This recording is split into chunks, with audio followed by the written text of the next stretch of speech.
Hey guys, welcome back. In this video, we're going to talk about skiving. In leathercraft, we've got to do a lot of skiving. It doesn't matter if we're building bags or building saddles or wallets. There's going to be a time when you've got to take that leather and thin the edge of it down so that whenever you go and lay that onto another layer of leather, you don't have a big bump there. Maybe you're trying to reduce the overall weight or the overall thickness of a piece of leather that you're using.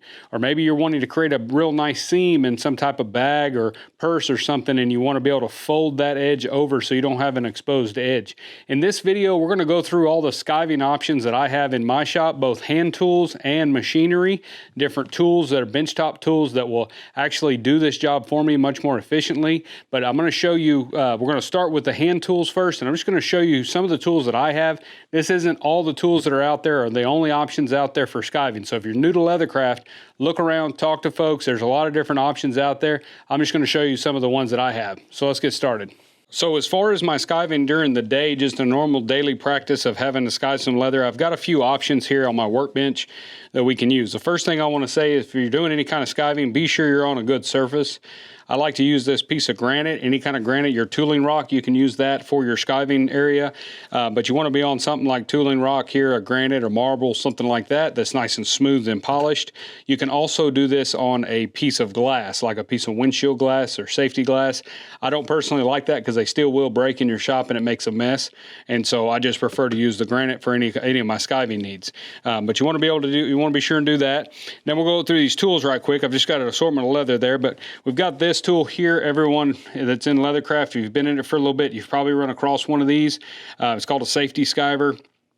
And this little safety skiver is really, really handy. It's probably the tool that I pick up most often, especially during saddle builds. They can be a little bit tricky to learn how to use, and they take a little bit of practice, but they're really handy, and all they use is you just slip a injector blade in there, so a real simple little blade. It just slides right in. When the blade gets dull, you can replace it really inexpensively and quickly, and they do take a little bit of adjustment. We have done a video on our channel here that shows you how to tweak these to make them work for your hand and kind of how you like to skive and stuff, so take a little bit of tweaking, but they work well. Then you've got your French edger or French skiver. Honestly, I don't use these a whole lot. I only have one or two of these, and I use them mainly for removing leather that I've stitched down on a saddle near something I don't want to cut. And so it's a little bit safer. It's nice and sharp. I can get in there and I can run right along the stitches and do some basically some removal of that leather, but I can also tilt it so that it leaves a nice smooth transition from where I stitched it at full thickness to where it's cut off. And so it'll leave a bevel. But that's normally for a type of skiving. And then of course your round knife. Round knives come in all kinds of shapes and sizes and makers and everything else. This is a Sean Woodson round knife I'm really getting along with good. He calls it his little chino. I'm really liking that and doing a lot more skiving with that. I historically haven't done a ton of skiving with a round knife just because I wasn't really trained with the round knife early on, and so it's just a tool that I've never really had a good one until now. So now we are doing a lot more skiving with that. And then this is one of my favorite tools that I use every day, which is just these are used a lot, I think, by bootmakers and different things, different folks like that. This one was actually made for me by Peter Main. He occasionally would make some tools and put them on Facebook and offer them up. And I bought one of these that he had ready to go, and he covered the handle with leather. But it's basically just a bar of thin metal. I think it's probably stainless. It's got a beveled edge here and just kind of a one bevel on it. And it works really, really well, and I'm going to show you that. I've really been using this one a lot for real fine hand skiving where I want it to be real precise on wallets and different things like that, especially with softer leathers. It works really, really well for that. Again, takes a little bit of practice to get used to, but it's a lot of fun, and it's a cool tool just because he made it, and I've got it here in my shop, in my collection. So now we'll push all these aside, and I'll show you first. Obviously, the safety skiver is one of the most common skivers that most people have, and it's very simple to use. Unfortunately, they don't make a left-handed one, so if you are left-handed, I know a lot of lefties that will push this, and if that works better for you, that's fine, but they're designed to be pulled. So if you wanted to skive this area down here, we would just pull that, and you'll hear these referred to a lot as potato peelers, because that's pretty much what they look like they're doing. But you can see there in the video how much we've taken that down to feathered edge. Okay, now if you're just wanting to thin or overall thin a piece of leather down, if you don't have the proper thickness that you're needing for, say, a wallet pocket, you want to do this by hand, you can do that with this tool too. It just takes a little practice of just taking off just a little bit at a time and getting that even. You'll see us do that a lot on different saddle parts and things that we're trying to thin down. Another thing that helps a lot of times too is adding a little bit of water, especially if you're trying to thin a piece. That water will just help that fiber come off a little bit easier.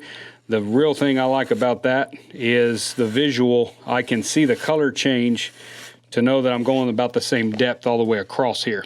So as I remove that leather, you get into the drier leather, depending on how much water you put in there, and I know if I've gotten it all, and then I can feel pretty confident that this is the same thickness all the way through the material.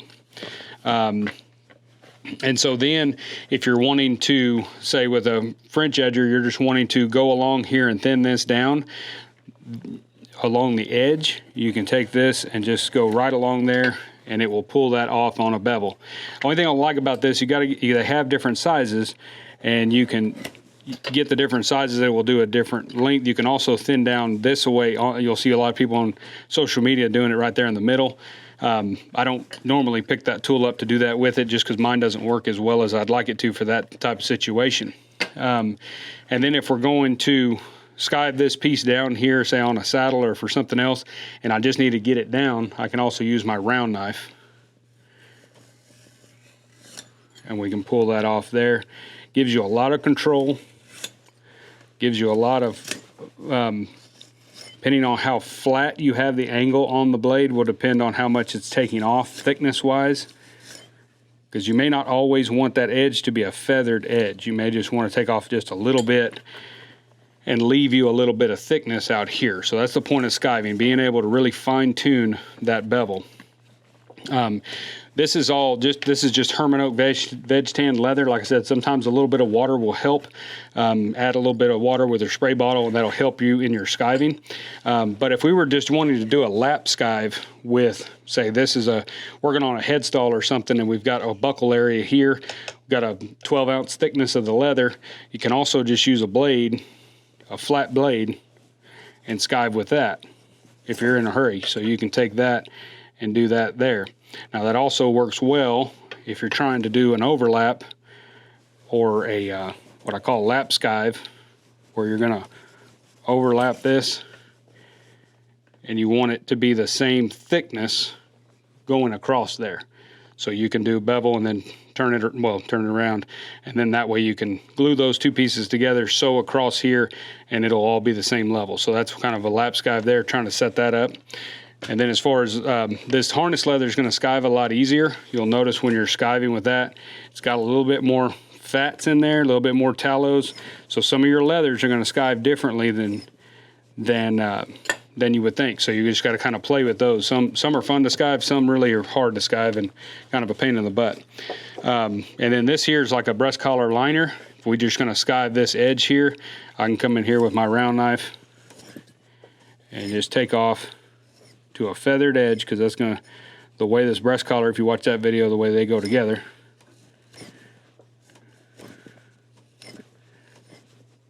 We can just take that off. Okay, and then on this end, if I wanted to use just my safety skiver, same thing, and just come there, take that off. And these are a lot more forgiving, these little safety skivers. That's why we all kind of start out using those. Some people hate them though, and don't ever use them. So you might be nodding your head right now in the video that you hate yours. Try to tweak it just a little bit. I think you'll get it to where you really enjoy using it. But now you can see how that goes to a feathered edge there. But that's the hand tools. Like I said, even just a straight blade, even one of these Osborne sharp trim knives that we always have used throughout our career. You don't have to have a fancy trim knife, but these work well too. The trick with any kind of blades, any of these tools right here, these are easy. You can just swap out the razor blade in there, easy to go. These tools here, and I'm gonna show you this one yet, but these tools here, they have to be sharpened. So if you're not really, really great at sharpening. Keep working on that. Keep trying, talking to people, learning, and get to where you can sharpen these tools, because if they're really sharp, they work really, really well. If they're dull, you could potentially hurt yourself, but at the very least, it's not going to skive very well. It's going to be kind of frustrating to use. So be sure you keep all of these tools really sharp, and you know how to sharpen them and know how to maintain them. And so this tool here, this is, like I said, this is just kind of a fun one for me to use. You've got a bevel on one side and it's flat on the other. For a long time I was using this tool like this, and it works fine for me. You can come in there and really just race around there. But I have found that you can use it with the bevel down and it works a little better. And I talked to somebody recently that said they found out too that that's the way that blade's supposed to be run, is with the bevel down. So but you can skive the edge of that. You can see how thin, this is a piece of 4 ounce here, how thin we got that. So particularly for pockets on wallets and things like that, real fine detail work, you can really get that down. And you can also just come in here and push it out too, and kind of lap skive with it if you need to. The biggest thing is practicing this technique with these hand tools so that you can do it precisely without ruining your material. Now, this is a piece of scrap, so I'm not real worried about it, but if you don't want to cut the end of your headstall piece off with any of the tools that you're using. But that's that tool there. Just real quick, we wanted to show you all some of those. We might do some more expansive videos on these, but we've already done a video on this and some other of the tools that we have in the shop. So now we're going to go to some machines and show you how much machines can kind of help you with some of this, and just kind of show you some of those. All right, so we're back here on the cut bench, and you've probably seen in videos this little area on this bench before. This is where I've got my lace cutter here. Might be able to see in the video for doing my stranding and my lace work. And then we've also got edge beveler here for just strap good work and stuff like that. But right here in the middle, I've got my Osborne 86, which is I got from Bruce Johnson. It's a very nice machine. It works really well. I recommend, if you're going to get one of these, a great place to get one of these is from Bruce Johnson. He does a really, really good job of going through these machines and tightening things up, sharpening the blade, replacing anything that might need to be replaced, and making sure everything's functioning correctly. Now, the cool thing with these is you can definitely just skive a piece of leather and thin it down. So if you've got a piece of, say, 9-ounce latigo, like this here, this is just a 3/4 inch strip of 9-ounce latigo, 9-10-ounce latigo, and say you're going to want to make this around a 6-ounce. And that way maybe you're lining a headstall or you're trying to make another little strap for something, and it's a real nice piece of latigo, but it's too thick. So instead of doing that by hand, you just push out on this lever. Sometimes they don't have this big handle right here. They'll just have a button here. Some of them are a little bit different, but you'll push the roller forward. That's a roller, so that moves. You push that forward and push the work in there. And then say I want to skive right there, just pull, and it'll take that all the way down. So you can see the change in the thickness there from 9/10 ounce to about 5 ounce, somewhere around there. That's a very simple way to quickly thin your straps. Very useful. These aren't the cheapest tools out there. I think I give $350 or $400 for this, maybe going up. He's got to find them. I don't know if they make these anymore. If they do, I'm always one that likes the older tools better than the newer ones. But then if you were to skive this whole piece down, you would just keep going all the way out. And now that whole strap is more of a 5/6 ounce. So like for lace leather, different things like that, you're going to braid with it, anything like that. Very handy tool to have in the shop. Another thing I really like about it is, say, your belts. Now this is only in a piece of 9/10 ounce, but say you were making a single ply belt and this was a 12 ounce, and you want to pull this bend area down, because I like my bends to fold nicely around the buckle. I don't want them big and bulky, as well as they have to be a certain thinness or thickness for your snaps, if you're using snaps. So you got to be careful with the thickness of your bend area or your snaps won't set. But here you can do a kind of a gradual skive. You don't have to dive right down into it and have a real big bump there. You can come in here, you can put your belt at your mark, which mine would be, say, 7 inches out here. That's my bend area. And you can start there, hold this out, okay? And then as I pull, I'm pulling at the same time. Now I can come out. Pretty hard piece of leather. but then there you can see it's more gradual. And with a little practice, you can get that just right where it almost looks like you did it by hand, where it's a nice gradual taper. It's not just right down into the drop that you want to make and then out. You got more of a gradual taper. So that's a real handy little thing about that tool right there.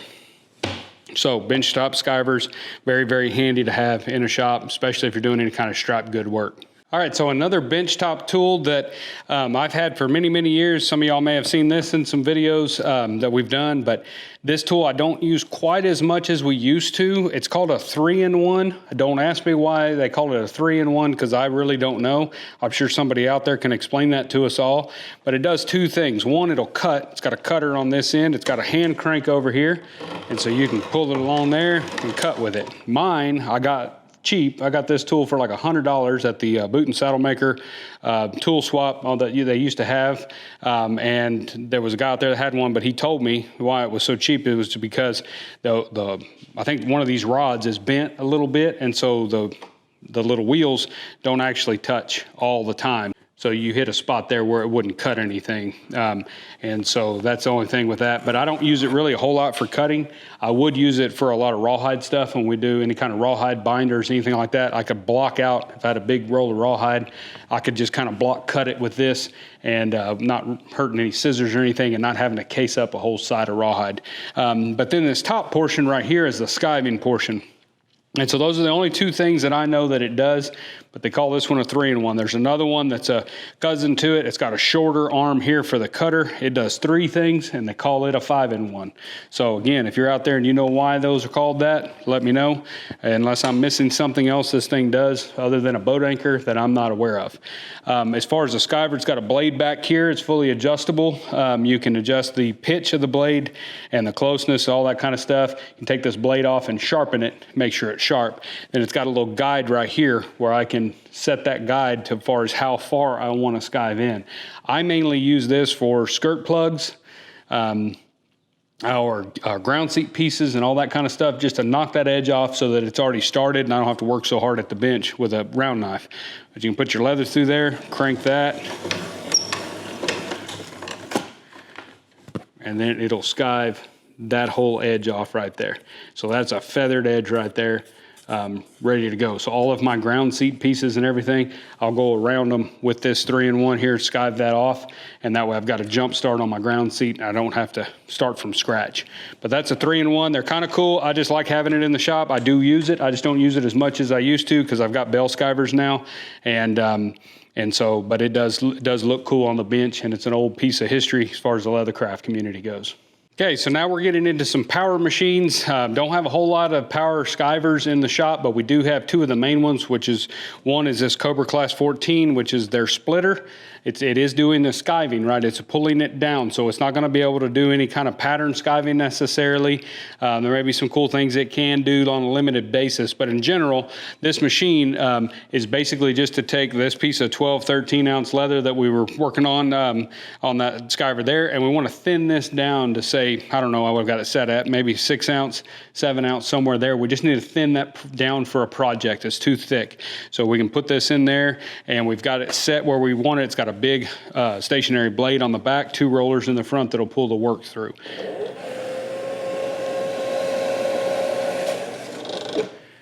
And so now you can see this is more of about a 7 to 8 ounce leather there. It's not quite as thick as it was when we were skiving on it. So that right there would make a really good piece of material for a knife sheath or something like that. These are very handy machines. They're not cheap machines. They're fairly expensive for what they do, but you'll find that you'll use these quite a bit if you have the need for that in your shop. And it really gives you a lot more range as far as the materials that you're buying when it comes to veg tan. This isn't going to work really good on any kind of chrome tan or bag leathers or anything like that. But when it comes down to, veg tan or latigo, harness leather, things like that, you can buy one weight, maybe a little heavier weight, and then you can work those scraps up, thin them down, make wallets, knife sheaths, different things like that. It gives you a lot more range in your leather instead of having to buy so many different weights of leather.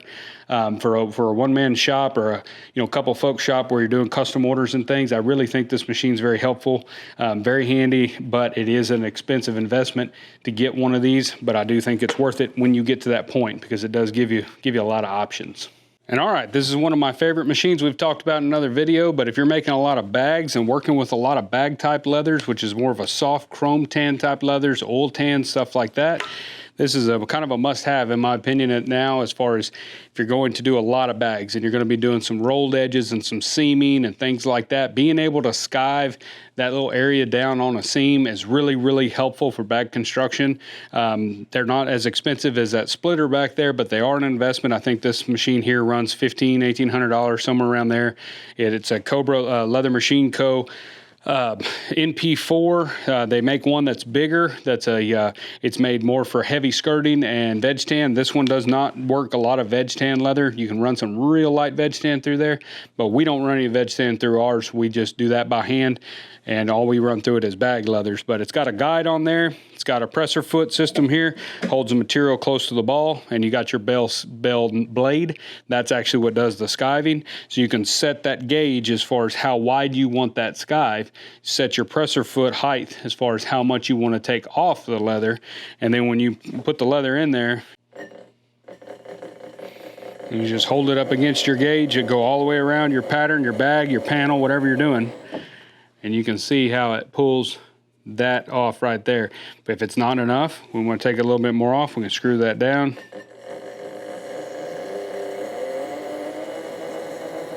Go right back over it. Now you can see how much thinner that is. And what that'll do is it'll also give you a nice little area to where when it's the same width all the way around the project and thinner. And so now when you fold that over and tape it or glue it, whatever you're going to do for your bound edge, then once you sew that, you've got a finished edge. You won't have this exposed looking edge there like that. So that's kind of one thing. That's only one thing this thing does, guys. This thing will do a number of different things.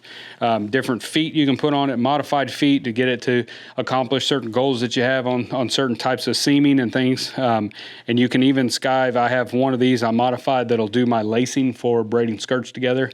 It'll skive both sides of the lace for me. But just a really, really handy machine. It's got a self-sharpening system inside it. It's got some sharpening stones, and you can set all that up, sharpen the blade.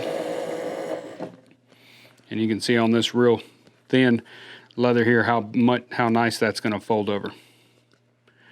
And so, like I said, not a must, you know, not something you're going to have as a beginner for sure, but it's something that will save you a lot of time from some of the other hand tools that we talked about a minute ago. This will do it in a much shorter time frame, a lot more accurately, and it's just kind of one of those deals. If you're doing a lot of repetition on certain tasks, sometimes it is justified to have a machine that only does that one thing. All right, guys, so that's kind of running through some of the skiving tools and skiving machines that I have available to me in the shop. As you can see, we've got quite a few options when it comes to having to thin some leather down in any way we need it thinned down, right? Do we need to thin down the edge so we can overlap and lap skive something together to maybe patch something in some repairs? Or are we needing to make some really, really refined pockets with a rolled edge top there where you don't have that exposed edge, as well as skiving down the joints where they all meet up, where all those T-pockets meet up? Any way we want anything we need to do, we can do that with any of the tools that we have in here. So I can do it by hand really, really carefully and taking my time, or we can do them on machines. We've got a few different machines to choose from. There are other skiving options out there, like I mentioned in the beginning of the video. Lots of other hand tools. Played with a new skiver at Waco this year that almost looked like a little spatula. Really cool dude that makes some really nice blades, and that little skiver was pretty neat. Might be seeing one of those in the shop here maybe next year, just to have it, because it's kind of a really neat idea. But there's also other machinery out there that does skiving. One of them is called a band knife skiver.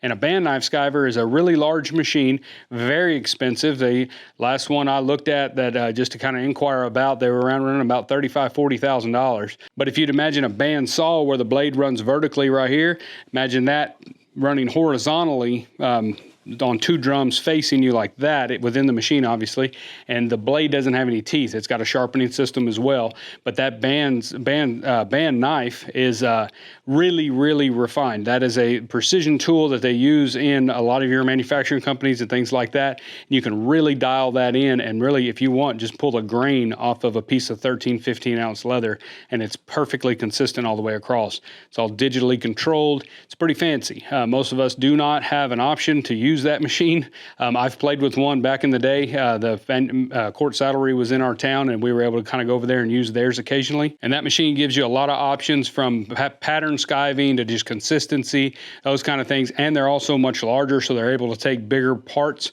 and bigger blocked pieces. So you could even run a pair of saddle skirts through there and level those up to get those level the way you want, or your fenders or whatever that you're doing there. And then there's one even bigger than that I know of, which is the ones that Herman Oak uses to actually skive or thin down or level up a whole side of leather. So it's basically a huge band knife, and they'll put the entire side of leather through there, and that's how we get our leather how we want it. When we order 3, 4, or you order a material pack from us and it's 9, 10, or a 6-ounce gunsling, those things have been done before they even come to us. Those hides of leather are all leveled up to whatever weight I tell them I want it at, and they run it through that machine and level it up. Saves us some time on skiving. I do have a splitter, but that would be a lot of time every day on that splitter to pull down your parts for the material packs to be at that weight. So lots of different options out there for skiving. Skiving is one of those things that you're gonna have to do a lot of in leathercraft. You've probably already figured that out, even if you've just gotten started. So just understand that. Pick some tools. Start with that safety skiver. It's about the easiest one to get started with. Work your way up to those other hand tools, and then at some point you can probably end up with a benchtop skiver, and then maybe even a bell knife or a splitter. But just take your time. You can do it by hand. It just takes some time and some technique, but it's a good skill to have and a good skill to practice. But I appreciate you guys watching the video. Be sure to go to dgsaddlery.com, sign up for the Leathercraft newsletter, and we'll see you all in the next video.